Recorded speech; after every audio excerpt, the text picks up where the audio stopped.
Salut les gens, on se retrouve après plusieurs mois d'absence dans cette nouvelle vidéo de Parlotte Manga.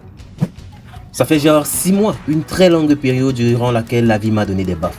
J'en ai pris plein la gueule putain. Et tout ça à cause de quoi? De l'argent, de la thune, les dos, le pognon, l'oseille, le cash, le liquide, les feuilles putain. La passion c'est bien, mais ça ne remplit absolument pas les poches. Alors j'ai taffé comme un malade pour me trouver une place quelque part et je suis en bonne voie.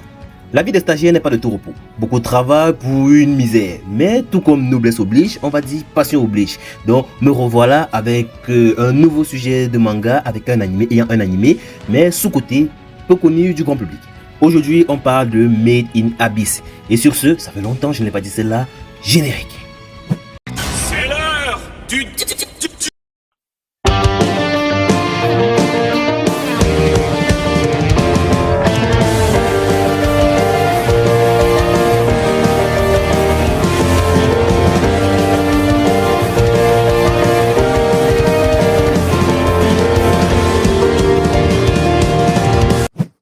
Alors, Made in Abyss, de quoi ça parle? Mais avant cela, une petite présentation s'impose. Made in Abyss, littéralement fabriqué dans les abysses, est un manga seinen écrit et dessiné par Akihito Tsukushi. Il est prépublié en ligne depuis octobre 2012. La version française est publiée par l'éditeur Ototo depuis mai 2018. Le manga compte 12 volumes et est toujours en cours. L'adaptation animée compte à elle 2 saisons. Une première saison de 13 épisodes sortie en 2017 et une seconde de 12 épisodes en 2022. Rajoutez à cela 3 films d'animation sortis de 2019 à 2020.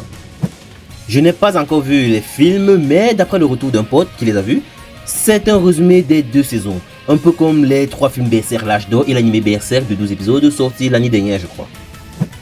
Mais j'ai lu quelque part, je ne sais plus où exactement, qu'il y a un film qu'on doit absolument voir avant de mater la saison 2. Un peu comme avec Demon Slayer et le Trône de l'Infini. Perso, je n'ai pas eu de difficulté à reprendre l'histoire. Faut aussi dire que 5 ans se sont écoulés entre la sortie des 2 saisons, donc ma mémoire peut me jouer des tours. Bref, je regarderai les films un jour, mais je dis ça tout en sachant que ça rallonge la longue liste de films d'animation que je dois voir depuis des années, mais j'oublie toujours au final. Il y a la moitié des films de Naruto Shippuden, les 4 films Bleach, les 3 films Evangelion sont sortis ces dernières années en fait, les films Hunter x Hunter, Full Metal, My Heroes Academia et Bunny Girl Senpai qui clôture l'anime que j'ai bien apprécié, mais vu que je n'ai pas toujours vu le film, ça fait que techniquement je n'ai pas fini l'histoire. Waouh, c'est beaucoup, ça commence à faire beaucoup. Et dans tout ça, je dois ajouter au moins la moitié des films Ghibli, putain. Je me disperse, revenons au sujet principal. Made in Abyss nous raconte l'histoire d'une jeune orpheline du nom de Riko, vivant dans une ville appelée Ors, située sur une île en plein milieu de la mer. Et en son centre, on y retrouve un immense trou sans fond nommé l'Abysse. De nombreux mythes et légendes entourent ce dernier. Dans l'Abysse, on retrouve des reliques, des artefacts d'une ancienne civilisation disparue. Et ceux qui explorent l'Abysse à la recherche de ces trésors sont appelés les caverniers. Mais explorer l'Abysse est loin d'être un voyage de tout repos et très souvent c'est un voyage sans retour. Riko, un jour reçoit une lettre de sa mère, une cavernière légendaire, car elle est l'une des rares personnes à avoir atteint les étages les plus bas de l'Abysse. Dans cette lettre, il lui est demandé de la rejoindre au fond de l'Abysse et c'est ainsi que débute le voyage périlleux de Riko accompagné de son ami Legu, un robot humanoïde dans les entrailles de l'Abysse. Voilà, c'est tout pour le petit résumé de Made in Abyss. Raconté comme ça a tout l'air d'une histoire sympa, mais en fait c'est un piège, un putain de piège. Le niveau de cruauté de cette histoire atteint des sommets. On frôle carrément l'horreur si vous êtes une petite nature. D'ailleurs, Made in Abyss est déconseillé aux enfants en bas âge et aux personnes sensibles. L'anime n'est pas censuré malgré de nombreuses scènes à vous faire vomir. Et si vous avez les larmes faciles, sortez les mouchoirs, vous en aurez besoin. Dans le résumé, j'ai omis un détail très important. L'Abysse est soumis à une malédiction qui transforme une simple descente à son sein en un voyage sans retour. La malédiction est un principe simple. Vous ne devez jamais monter dans l'Abysse, quoi qu'il advienne. Que ce soit des marches, une colline, un montage ou même voler sur le dos d'un animal ailé. Plus haut vous montez, plus fort sera la malédiction et la mort s'ensuit. C'est très simple. La seule règle qui s'applique dans les abysses est de descendre toujours plus bas. Parlons même de la malédiction. Ce n'est pas du genre crise cardiaque à la Death Note. Non, ça c'est trop gentil. Vous vous décomposez littéralement sous vos yeux tout en étant conscient et la douleur est au rendez-vous. Là où Made in Abyss est un piège est particulièrement sur le rendu de la chose. c'est-à-dire le choix des personnages et du chara design. Les personnages principaux de cette histoire sont des enfants, le symbole de l'innocence, et au fil des épisodes, on assiste à leur descente aux enfers, surtout dans la saison 1. C'est d'une cruauté sans nom. À titre de comparaison, Promise in Netherlands, c'est Hello Kitty ou le Royaume des couleurs à côté de Made in Abyss. Franchement,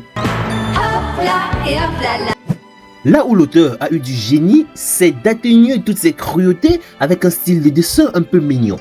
Du genre un peu kawaii, si vous voyez le style. Hein. Bon, je n'arrive pas à trouver le mot pour décrire exactement son style, donc c'est à peu près ça. Et l'animé a parfaitement retranscrit cela.